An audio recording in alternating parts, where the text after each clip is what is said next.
Safety first.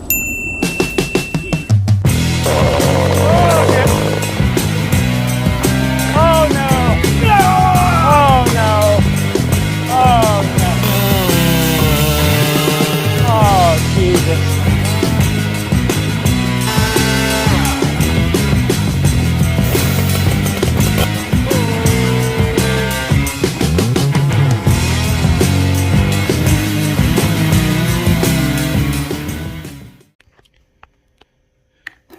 Okay guys, so I'm sitting here with the Shindaiwa 757 and I'm fixing to start porting on this thing. I've already marked off the lower, the case. So with the gasket, I'm going to gasket match it. And here's the marks on the cylinder. Now this is, I already took, I don't even know how much I took off, but my squish is at 24 thousandths. And this is a domed piston, and it is a pop-up at that. So that should give me more than enough compression. I'll probably clean up this piston a little bit, just get these casting marks off of there, smooth it out a little bit, maybe open up the windows a little bit more. But that is a saw salvage or the Duke's coated piston. And so I didn't have the stock piston for this, so I don't know what the stock measurements were. But once I cut that base and got my squish where I wanted it, I measured out the ports, and my port timing numbers are insane.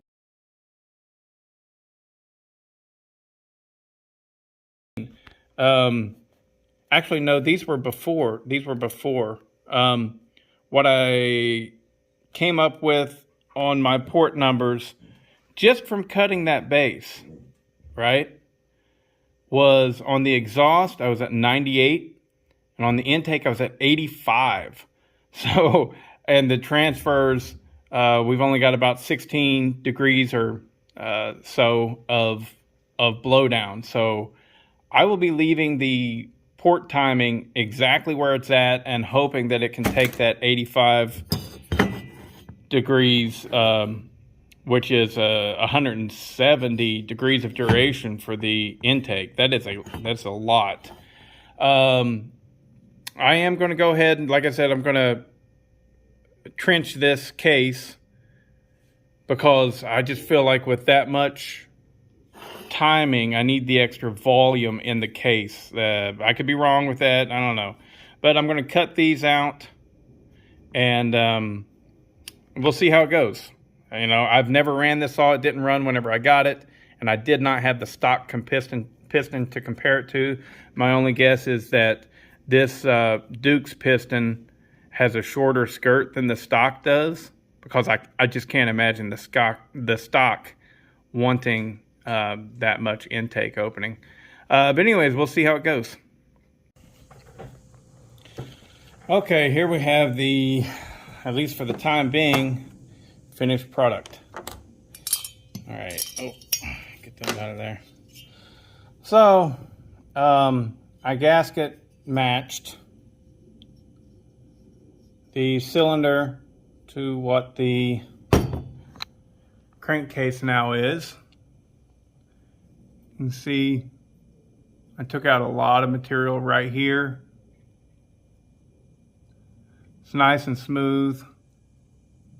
There are still some bumps, like right there's a bump. I don't like that, but there's only so much you can get to. This is a really tedious, time-consuming process, guys. And regardless of what you think, whenever you do these things in real life, watching a video, it's easy. Lots of stuff comes off on camera and you're like, well, why didn't he smooth that out? Well, I spent enough time on it. That's why. I'm done. And plus, with the tools that we have, there's only so much that you can reasonably do. But it is nice and smooth, and it is very, you can see this side looks better. But It's really nice. Let me see if I can put the gasket on there for you. We didn't go all the way out. Gotta leave room for error. There we go. And then, so on this cylinder, it's like an anomaly. I don't know what's going on. So the timing numbers, I could find no benefit in changing the exhaust or the intake timing. So I didn't touch them. I did not touch them. I did not polish the exhaust. If you watch the channel, you know I have some different thoughts. Sorry guys, it's really hot and I get nasty and sweaty and I cool myself off with the water hose periodically. So, but yeah, I have this thought on exhaust port polishing. I don't think it makes a difference. I may never know for sure, but on a saw like this is my saw. I think it's going to run well without messing with it, so I'm not going to. Customers want to see that. They want to see that it's been polished, and maybe it makes a huge difference to have it massively mirror polished, but I've yet to see proof otherwise. What you have is everybody does it that way, and that's it. So whenever they do a port job, they do it the same way every time, and they go, oh no, it matters. But nobody really knows unless you have ported something, unpolished the cylinder, right? And then afterwards go back in and polish it. And that's the only difference that you make. Okay, and that's a lot of work to go to just to prove a theory. I might do it on this one because, as you can see, I did not touch that frickin' exhaust. Where's my flashlight? Where's my flashlight? Oh, it's over there. Whatever. I didn't touch the exhaust. I didn't raise it. I didn't widen it. I didn't do anything. I literally couldn't find any reasonable room for improvement. I probably could have widened it a little bit, but geez, the roof, it's already coming open at like 98 degrees. That is a very high roof. It's very high. Very, very, very high. So anything that you would gain by widening the exhaust, and hey, and get this, I got called a putz who acts like a pro. I can appreciate that. It's funny, but at the same time, it's a backhanded compliment that kind of sucks. But the reality is I am finding my way right here.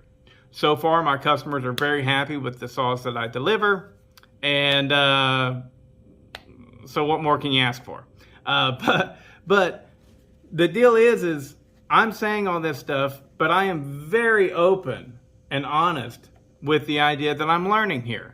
And I am coming up with my style of porting. You may not like it. Okay. I don't care. I mean, you can have the best porter on the planet say that I don't know what I'm doing. I don't care. Whenever I port a saw, I mean, I've had a couple failures, like we all do, right? Everybody does. But the failures that I've had mostly, I think it's saw related. Some just don't respond well. They're not set up, whether they're not carbureted enough, they don't have the room for the transfer volume, or they've already got too much transfer. Who knows? Who knows? Some things don't respond well. And so my failures that I've had, that I feel like they should have been successes, I think that they're along the lines of that saw doesn't respond well. Like everybody knows that a 372 XP responds very well to a port job, and it's kind of not difficult, but it's kind of difficult to screw it up. All right. So maybe I will build put this back together And I will go, yeah, it runs great, but I think I can get a little bit more out of it. Well, then I'll go back in. Maybe I'll widen that exhaust port and polish it up. Maybe I'll go back in and just polish it. I highly doubt it though, because I feel pretty firm in the idea that I don't think it makes a difference. And this one right here, I'll tell you, it feels like, I don't know, but it's very different than any cylinder I've ever come across. It feels like it's been ceramic coated on the exhaust port. It does, it feels that way. So, like, there's not carbon buildup, but it is completely black. So the only thing I'm going to do is this transfer work that I've done. Maybe I've just screwed the pooch and I'm going to lose all of my velocity and it's going to suck. But this is my saw and I'm playing with it. And hopefully it's going to work good. But the piston here, I did smooth out all of the windows and everything. It's nice and smooth. Everything's rounded off. Right, that right there, you can still see that line, but it's hard to get everything. And if you don't do this, you know, hey, I can appreciate you guys that watch this stuff and are trying to learn. You learn from my mistakes. You offer suggestions. I can completely appreciate this, but until you've done it multiple times, right? You don't understand that you have to find a point to where you go, okay, I'm out. That's all I'm doing. That's it. That's all I'm doing. I've spent enough time on this. We're done. So, and that's for now where I'm at on this Shindaiwa. I think that we're good. Time will tell. All right. So I'm going to go ahead and put this thing back together, and hopefully within the next few days, we'll see. My life's so busy, things pop up all the time, and then a project that I was hot and heavy on gets pushed to the back burner. But maybe that'll happen to this. But hopefully I won't do that. This is the saw that I am hoping to run at SawFest in the 74cc and under category. So I want to get it done and see what it can do. All right. Okay, I wanted to show you guys this muffler mod before I went any further. So I'm calling this the not so secret weapon because I'm telling everybody about it and I really don't care who knows. So, but Eric Nickel, you are the one. So the rules at SawFest is you have to have a can muffler, no pipe muffler. So got to figure out how to mod this. It was pretty restricted. Not the worst I've ever seen. Well, I don't know. Maybe it is. It's really bad. But, so I cut it open and I shoved this back, you know, cut this top open so that this pipe will be able to go right there. Okay. So, drilled the hole. Actually, I'll go ahead and do this. So I got these to keep it lined up. There we go. For whenever I weld it back together, it'll be lined up. This right here is going to go right down into there. And you can actually see it from the back side. I don't know if the camera can pick it up. Nah, not really. But it's going right in there. It'll come right out the top like that. So I'm pretty proud of myself right now. Perfect timing.